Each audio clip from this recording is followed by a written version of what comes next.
to build hotels, but rather build them on stilts to prevent soil erosion. I'll give you an ecotourism scenario that's now unfolding. Boracay.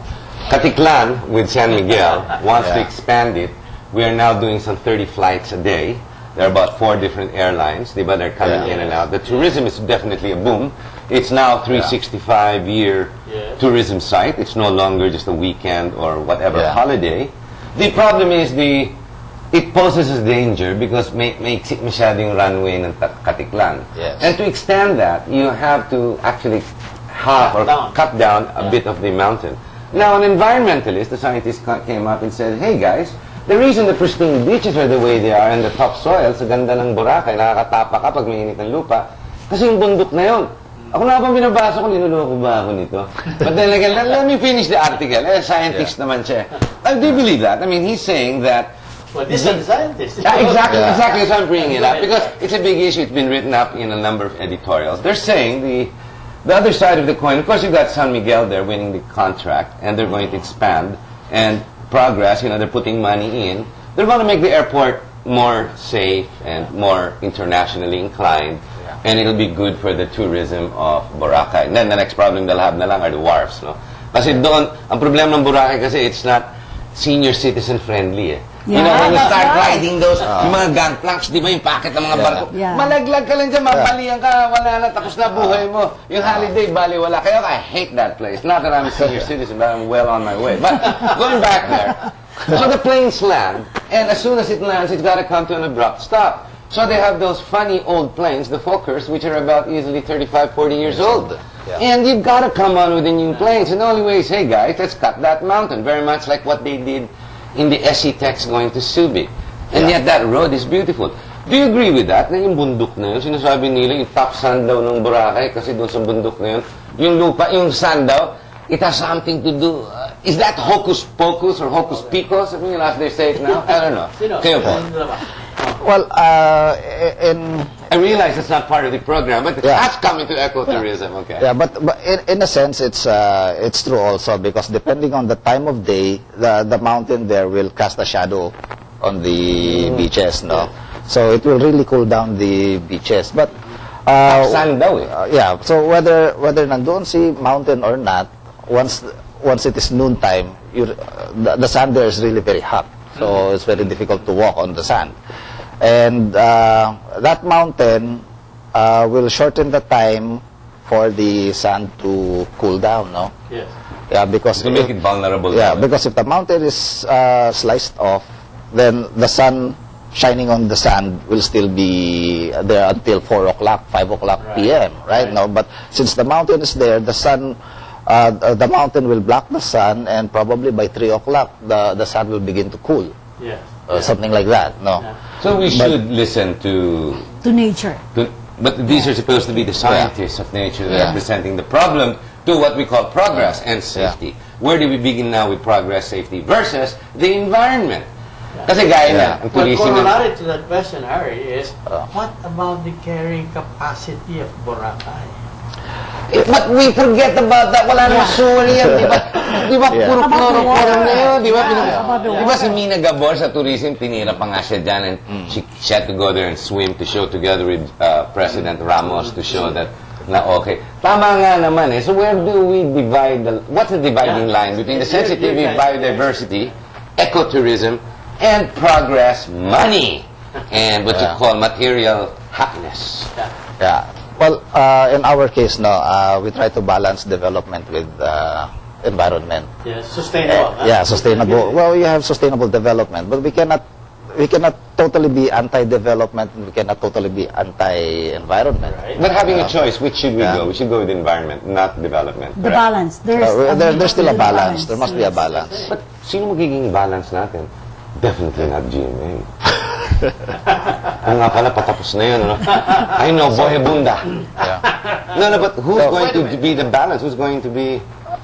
It will be nature itself who will dictate where that tipping point is. So we talk about carrying capacity. In the mainstream tourism, they talk about carrying capacity with respect to number of beds. No, number of beds in a hotel. Yeah. Okay. I see his point now. But But in ecotourism, it's nature itself who will say what is that carrying capacity. Okay, for example, you have this quantity of water. Yes. And then you pour in so much tourism and so much development, and then suddenly you don't have any water anymore. So you have That's the exceeded. case. You have that. You have exceeded already that carrying Yes. capacity of the area. But since if there's going to be some study with respect to carrying capacity, they would have limited the development of that area to only that point. That's exactly where I was Yeah. going to as the next question. Yeah. You see, shouldn't it be a government policy, therefore, to So have- regulation? Do you No, give? no, no. To have specific studies on the carrying capacities of a given ecotourism spot. And Yeah. therefore, they would have an idea already, because these are scientists, and they Yeah. do spend time in studying this. Huh? Yeah. These people are not working out of a vacuum. You know? Yeah. They have data, and they have tons and tons of data to work on. And they can say X amount of beds, X amount of people will be sufficient for the water, Yeah. for the trees, for the biodiversity, and for whatever. So an overall plan, way ahead of actually allowing it to progress. Because making a plan and waiting for investors don't necessarily happen consequently. I mean, Correct. you can say, ang ganda ng lugar nito, pero wala naman mag-i-invest, wala rin mangyayari, matutulog yung lugar. Pag pumasok man ng investment, minsan, as they say, when it rains, it pours. And when investment does come in, and then it starts to really pick up, as in the case of Boracay, I didn't even think they had a forward plan that it was going to become what it was. Only 20 years ago, it was nothing. And today, look at it. You're talking 10, 15,000 people a day. And for a place that has no water supply, has no sewer, actually has nothing except the pristine beaches that you can swim in. Exactly, that's what it is. Parang ganun na nangyari. But what do we do? Which comes first and who regulates? Government? Well, this is why I was going to the ASEAN Center for Biodiversity, because the ASEAN Center for Biodiversity is now supported, ratified into an agreement by all the 10 countries, Well, actually members 6. of ASEAN, Yeah. right? Now, Actually, 6 countries only. only 6 countries. Yeah, we're still not yet 10. we're still working for the I see. 4 countries. Nevertheless, Sino mga wala pa? Uh, Thailand, kasi yung gera. Yeah. Between the red shirts and the yellow shirts, antayin natin kung sino manalo. yeah. Dapat green shirt! Hindi, wag So naman. it's Lolo ka lang ako. Thailand, Indonesia, Cambodia, and what about Laos? Myanmar. no, they have ratified They have actually. ratified. Yeah. What about And then I think Malaysia. Malaysia? Yeah, Nah. Indonesia, Malaysia, Cambodia, Thailand. Interesting, considering Malaysia is very environment conscious. Yeah, but they have their own system, and it's taking. It's in the process now. I see. The ratification for the ASEAN Center is in the process, but in different stages in those 4 countries. I think an example of what the doctor's saying is, for example, in Baguio City, the growth area of the population being open to the more, how would you say, informal settlers. Because the city's been very open to them for the lowlands. People come in, they've been building, if you notice on the way down, the Victoria Valley din, lampas ng Trinidad. Lampas ng Palengke yung pababa. No? You'll notice the mountains have been shaded and housing has been put up. And then in the last storms, what's happened is nakalbo yung bundok na nagbagsakan yung mga bahay. There's a perfect example how nature comes back and says, hey, stop it, it's enough. Yes. Parang ganyan sinasabi. Yes, Oo. because in ecology, there's really such a principle as an ecological backlash. It fights back. Yes, it fights back. It's Yes, like it fights karma. back. Yes. That's why I was going to ask. My next question was, should it be a wise step for governance and government to have this policy already, anticipate where that backlash is going to come, when, so that it doesn't come at all and does not, you see, when the backlash comes, it's going to be telling, it's going to be affecting everybody, you see. Yes.